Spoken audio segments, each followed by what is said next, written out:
Hello friends, welcome to my channel. This is Charan. In this video tutorial, I will explain in Django REST frameworks how to implement the CRUD functionality using generic views.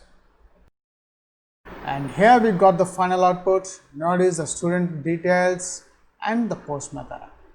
Now let's insert the student ID 7, student name is Kumar k@gmail.com and student mobile is 12345.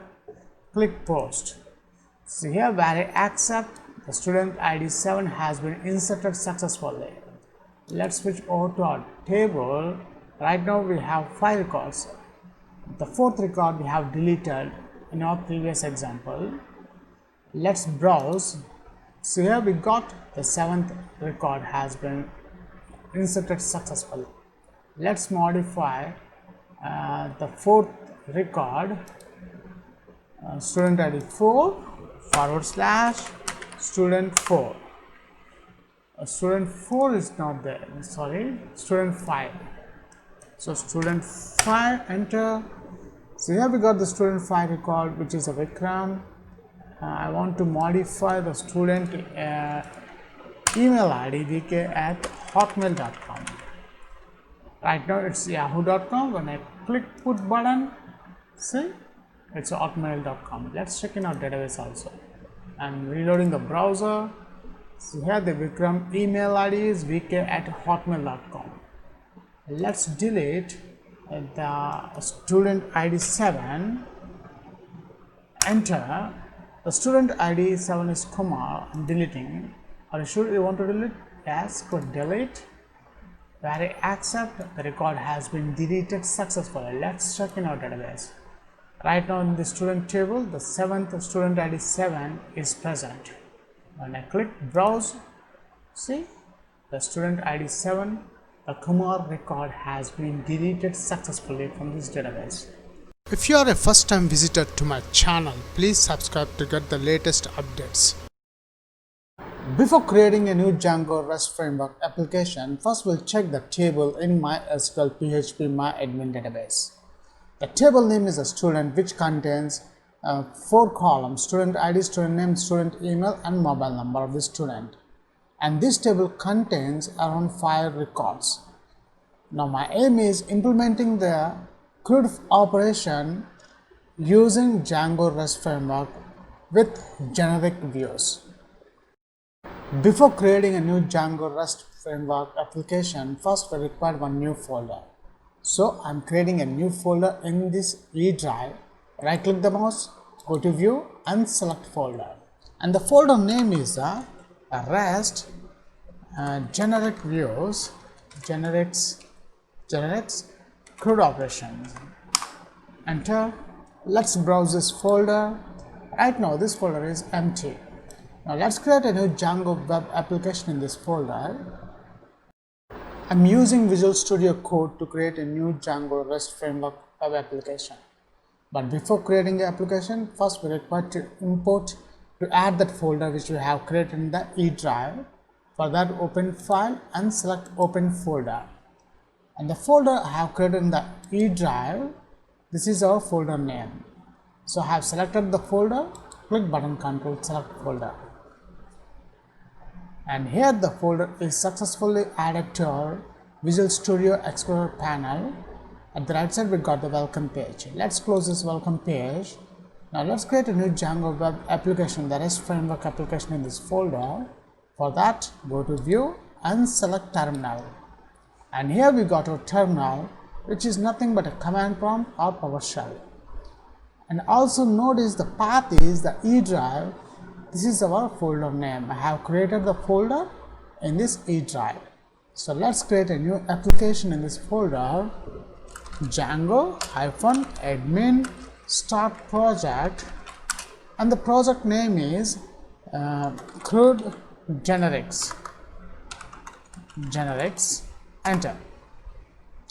The CRUD generics is my web application name. Notice here the application is created successfully. Let me expand this application, and if you notice, in this application contains one subfolder called subfolder with the same name of our application, and one manage.py page. Let me allow to export this expand the subfolder also. Now in the subfolder contains some default Python files, settings.py, urls.py. All these files and folders has been created automatically when I create this application crude generates. So up to now we have just finished here. So now we have, so after we created the application, so now the next part after creating the application, we'll add one models page to our subfolder of our application. So right click the subfolder, click new file, and the file name is models.py, enter. And here we got our models.py page. And this model page contains the properties of our table and our table name. So before that, we need to import the class called models class from django.db import models. After that, let's define a class. Our class name is a student model, and this contains called models.model colon. Let's define the properties. If we check in our table, we have the student table contains 4 columns, so we require 4 properties. Student ID is equals to models dot integer field, the data type is, and this student ID is a primary key, primary underscore true. Then student name is equals to models dot char field, the data type is, and the length I am adding max underscore length is equals to 100. After that, we require the student email also. Instead of writing the same code, let's add the property character char field. Then we require the student what we have, student mobile. So let's add that mobile is equals to models dot, it's an integer field. That's it. So after adding the properties, now I'm adding another class called meta class, and this meta class contains our table name db underscore table is equals to, between double quotes I'm adding my table name student here, student. That's it. Let's save this file. After saving the models page, next we require the generic. Right click the subfolders, click new file, not generic, serialize. We need the serialize, serialize.py, serialize page. Now in this serialized page contains the model and the fields, the properties, the model properties, which are fields. So before adding the models and fields, first we require the necessary class here from REST framework, import serializers. Then let's import the models class also from the models page is inside my application generates dot models. From this models page I am adding the student model, which is our class name of the model. Then let's define class student serializer. Serializer is a class name. Serializers dot model serializer colon. Let's define another class called meta, and this meta class contains called model is equals to, our model name is a student model, and I am adding the fields is equals to between double underscore all and double underscore. I am adding all the property, all the fields of this student model. Let's save this file also, save all. Now let's add the views page. Right click the subfolder, new file, and the file name is views.py. And here we got our views.py page. Now this views page contains the actual logic to create the APIs. To create the API, to get the API, to get the particular student, to modify the student details, and to delete the record of the student. So first we require the necessary classes. First I am importing the models and serializers from the models and serializers both are inside my application, so I am adding my application name dot models import student model from CRUD generates dot serialize import student serializer. After that, now here I am creating a class based API with using generics. So a class, the class name is a student, create display is a student, is a class name, and this class contains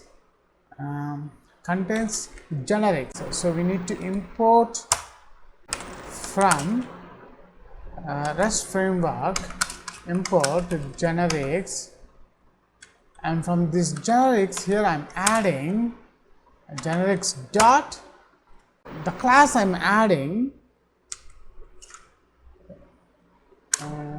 list create API view, list create API view. This class we can list to get all the records and create, we can create the record with the help of this list create API view. Now after that we require the query set. Query set is equals to, let's add the student model dot objects dot all method, and we require the serializer class also. Serializer class is equals to, our serializer class is student serializer, and that's it. We don't require anything to fetch the records or to insert the records. This is a simple 2-line code. Let's save this file, save all. Now let's configure the URL, open urls.py. Let's first import from dot import views page, and then let's add path between single quotes.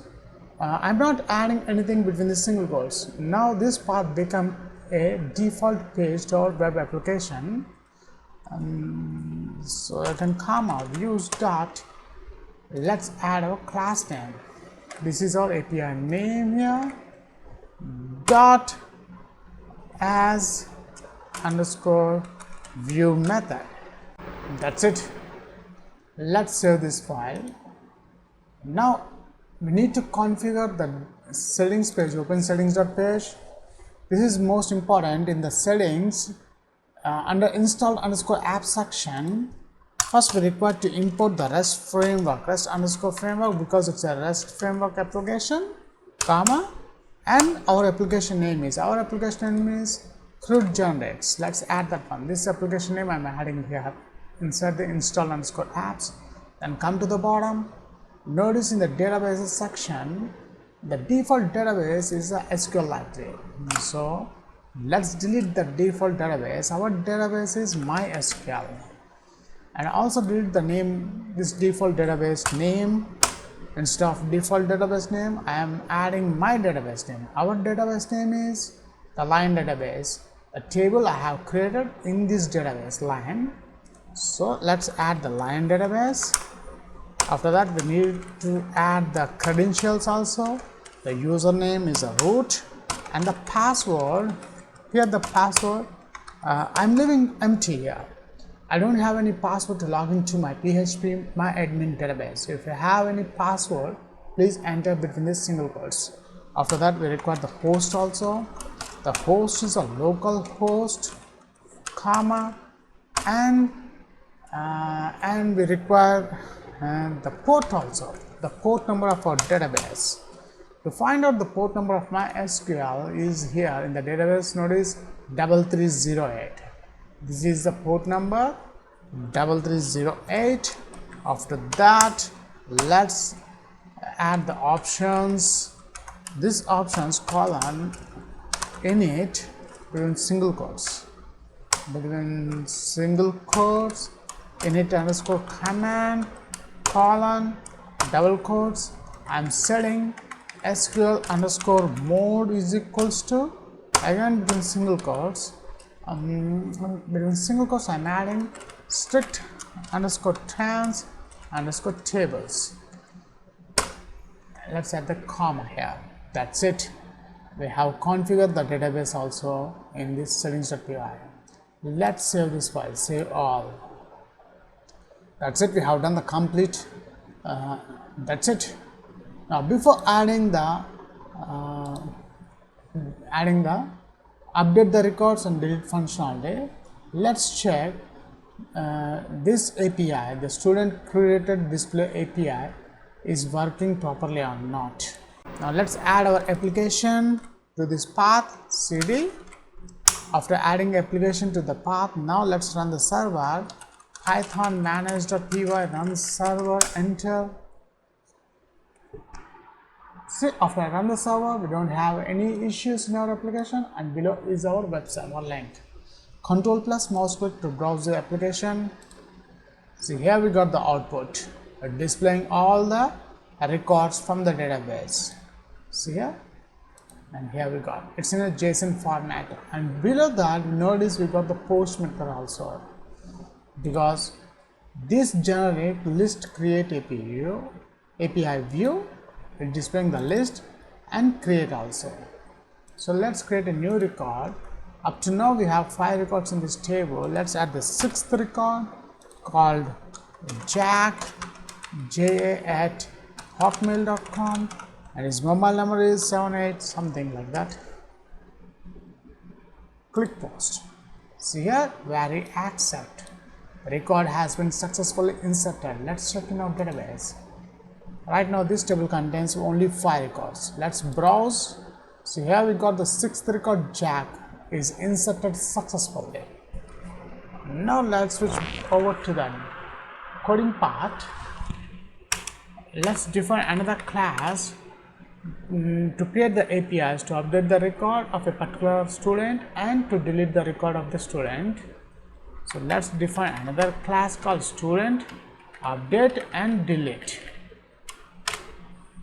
Generates dot retrieve update destroy API view. Notice here the retrieve update destroy API view. So first we retrieve the record of a particular student, and then we'll update that record. And the same, and you want to delete a record, we require a particular student ID. So instead of writing the same code, let's copy that one and paste here. That's it. Let's save this file. Save all. Now copy this class name, it's a generic view, comma, let's add the path between single quotes, student / I'm adding the int colon pk primary key, which takes our student ID. The primary key is a student ID, and views dot I'm adding my generic views, the class name. That's it. Let's save this file. Save all. See, after I save the application, we don't have any issues, and below is our web server link. We already opened here our application. So now / student, the path is, and now I want to display the student record 4. Oops, here let's find out. See here, this is generic view. We forgot to add dot as underscore view method. That's the problem. That's it. Save all. Now let's reload the browser. So here we got the student ID 4, which is the Ben. Student ID 4 Ben. Here we got all the records. Now we can change or update the Ben records. So I want to change the student mobile of the Ben 9999 and Ben King. The student name is. Click put. So here the records has been changed here. Where I accept. If you check in our database, click browse. See the Ben details, we got Ben King and the student mobile is 999. And also notice we got the delete option also, because this generic view, it retrieves a particular student record, it updates and it destroys. Destroy means delete the record. So here let's delete the student ID 4. Click 4. Are you sure you want to delete? Click delete. Where accept, which means the student record has been deleted successfully. Let's check in our database. When I reload this browser, notice right now we got the fourth record, student ID 4 is present in our table. When I click browse, see the fourth record has been deleted, has vanished from this table.